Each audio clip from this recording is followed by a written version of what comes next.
Hello and welcome to this video from zonalaudio.com.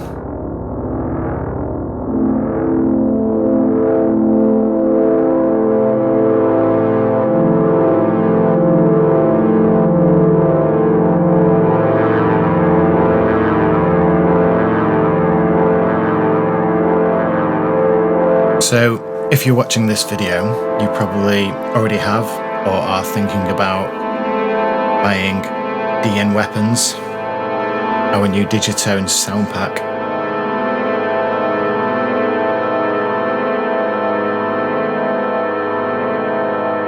So thanks for your interest or support if you have gone ahead and purchased.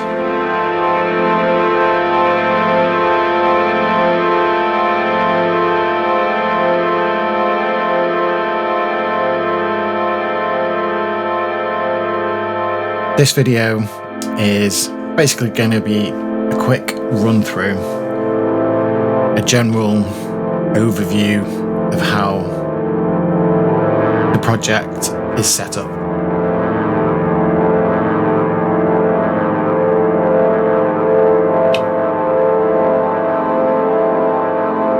So we're actually over on Bank B here on one of the more ambient patches.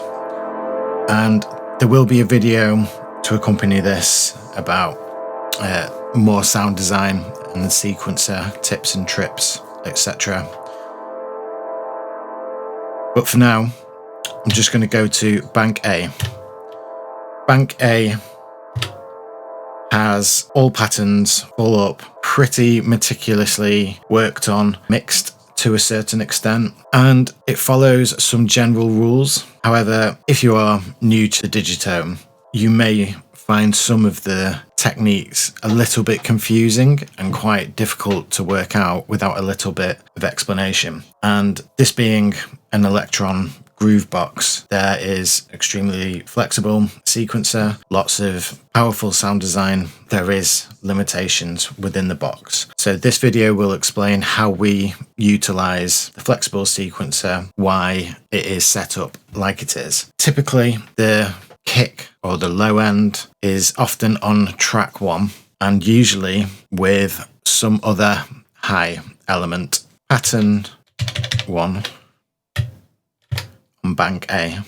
We can see some trigs are flashing and some are stable. So these are locked in some way. These have some parameter change on. So if I play it back,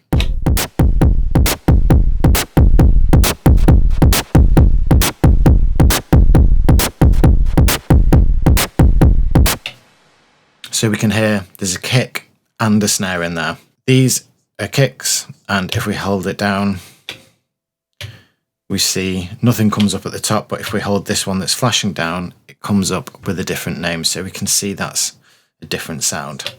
These two, they're not coming up with a different name, but if we look at the trig page, we can see it's lower velocity, 13% chance. This is a ghost kick, essentially.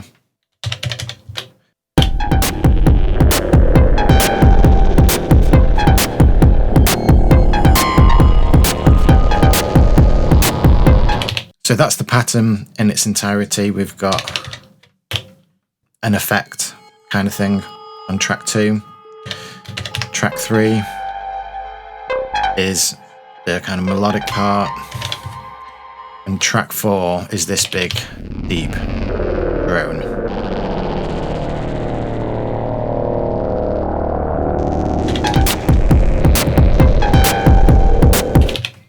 So moving on to pattern 2.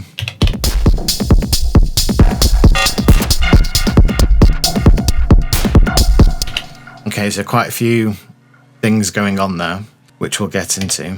But it's just very important to note that we have on track 1 for the majority of the patterns, this is the case for Bank A and not necessarily Bank B, we have used Unison. There is a video by Oscillator Sync, which I'll put in the description, and it explains this page much better than I possibly could. But again, if you are new to the box, that would be well worth watching if you're not too familiar with voice stealing, and the fact we've got 8 voices and we're going to be using a lot of sounds, some of them doubled up. So the reason I use Unison on the kick is that essentially it makes it louder. FM synthesis is great, but it can be difficult to get some proper weight and heavy low end. Pretty much every time there is a kick within Bank A, you will notice we have a unison of 2 and we've locked 2 voices to this track.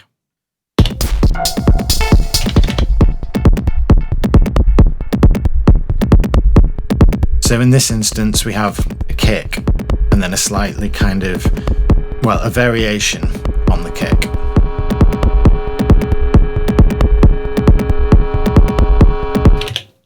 So these flashing ones, we have low velocity. So this one is a higher, but if we look at the filter,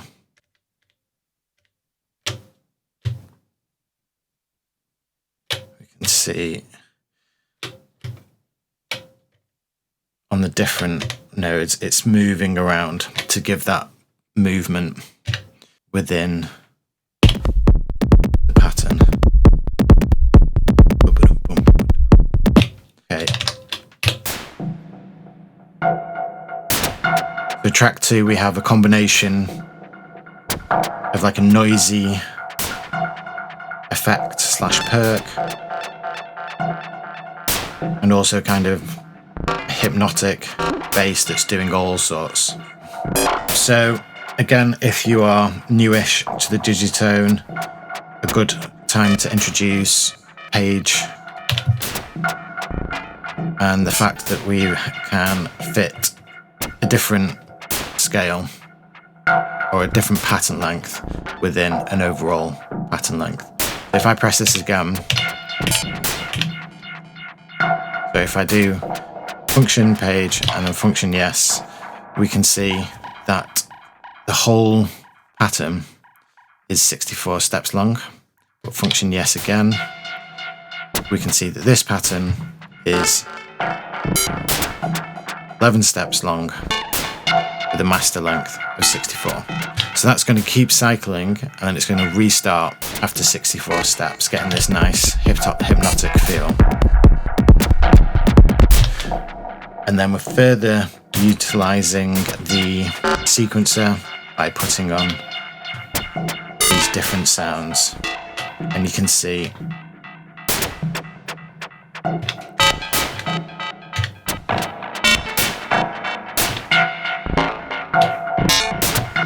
because they are different sounds, they have very different things going on in the LFOs, which has given us a lot more movement.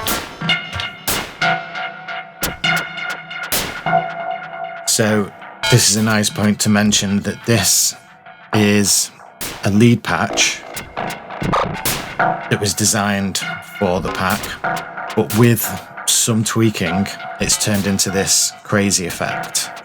And that's mainly just playing around with the LFOs.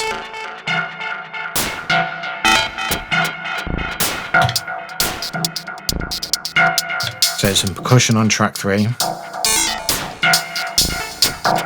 Again, utilising LFOs. We can see the flashing ones, and then we can go and see what's different on these. All the ones which have a yellow box around them are locked to that step. And it's the flashing step that indicates that something is locked.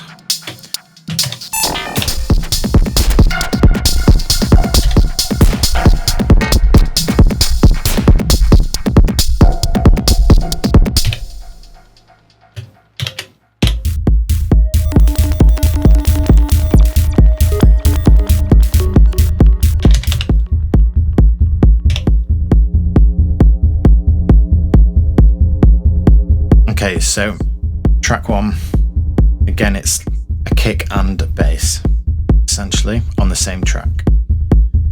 So I won't go too much into that apart from to say, or reconfirm, that a lot of the time we have on track 1 kick and something else. So in this instance we've got kick and bass on 1, and then hi-hats on 2,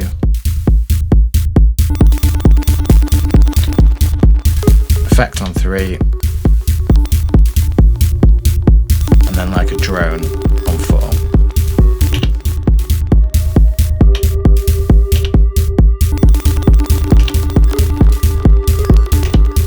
And again, most of the patterns are utilising the different pattern lengths for the tracks.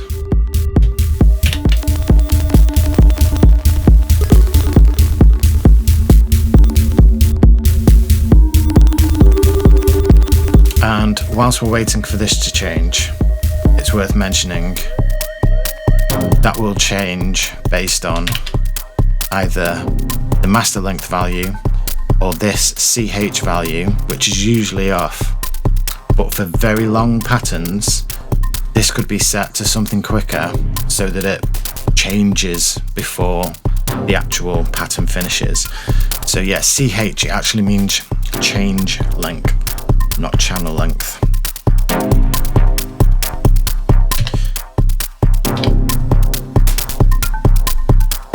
Okay, so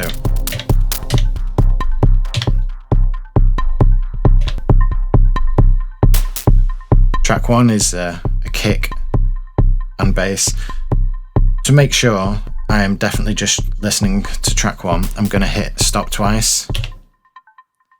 We hear there's something echoing on, stop it again, or if we do a double tap, it makes sure everything has stopped. So again, if a track's or a particular sound has got a really long release, this is a way to stop it. Same with the delay feedback.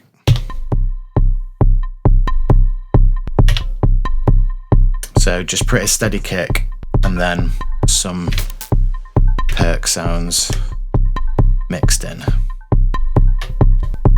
And like that one's a ghost kick, that one's a ghost kick.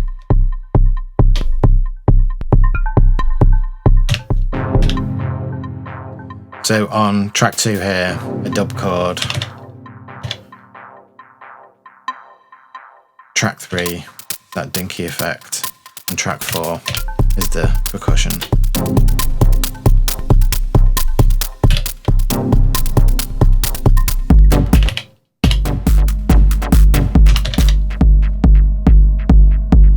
So a very simple 4 to the floor kick, track 1 here.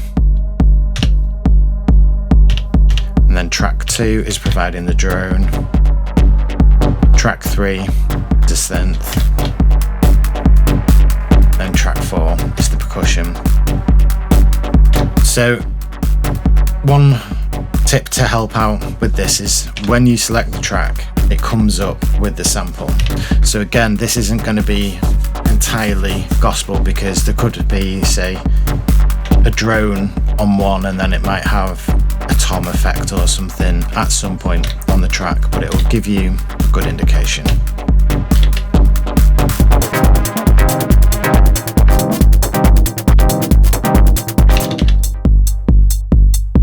So kick and hi-hat, chord, and then like an ARP bass, percussion, and track 4.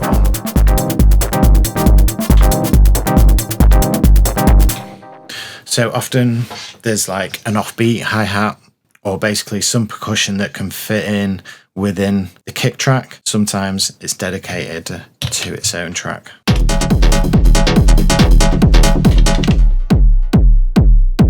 So kick on its own, bass on its own, or percussion / hi-hats,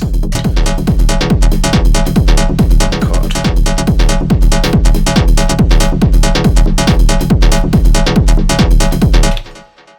Okay, I'm just going to jump over to bank B and just load up one of the more ambient sounding patterns.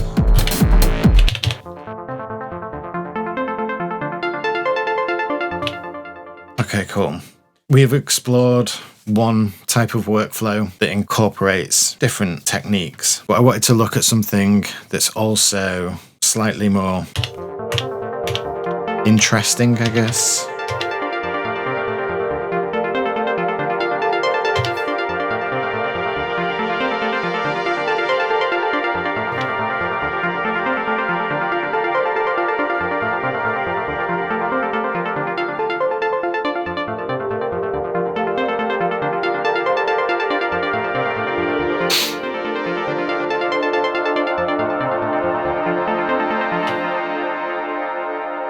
A really handy tip if you're new to the Digitone is we can turn the ARP on and off here, and the light comes on, and then we can edit the ARP here. Okay, so we're just going to look at one final pattern on Bank B, pattern 12. It's much more sparse. We're using 2 tracks, T2 and T4. Just wanted to explain a different type of workflow. Basically, you'll see this kind of thing in slight variations in other patterns. What we're essentially doing is playing notes within a scale. The main thing I want to note is that we have a probability of 8% across all of the trigs, and actually they are playing different notes. Okay, so these will play sometimes. We have the ARP on this track, and we can get into the ARP settings here if you want to change that, but it's just playing in cycle. And as yet, these haven't sounded yet. Again, we have a different pattern length. So here's this now.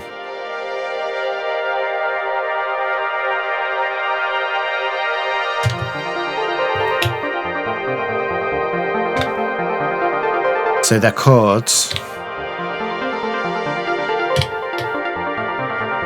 and they've essentially been recording in using the feature here. So it's a minor 7th chord. So I've put that on, we've recorded, doing record and play, and then we've just put them on the sequencer and stuck an 8% probability on.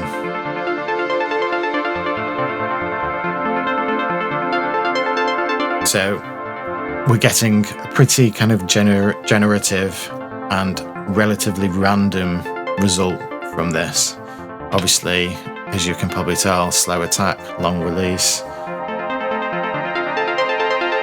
Same on the envelope.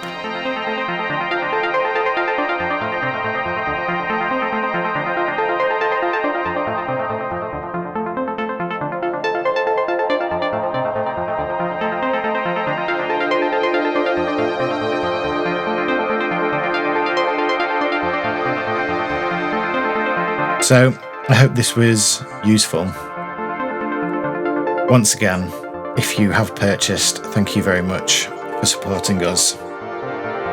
We really enjoy creating products like this and really helping inspire you.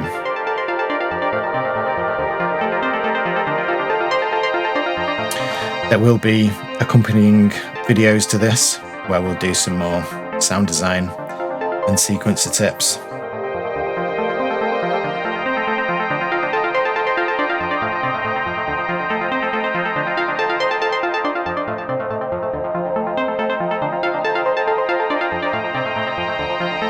If you found this useful in any way, please do like, subscribe, hit the notification bell.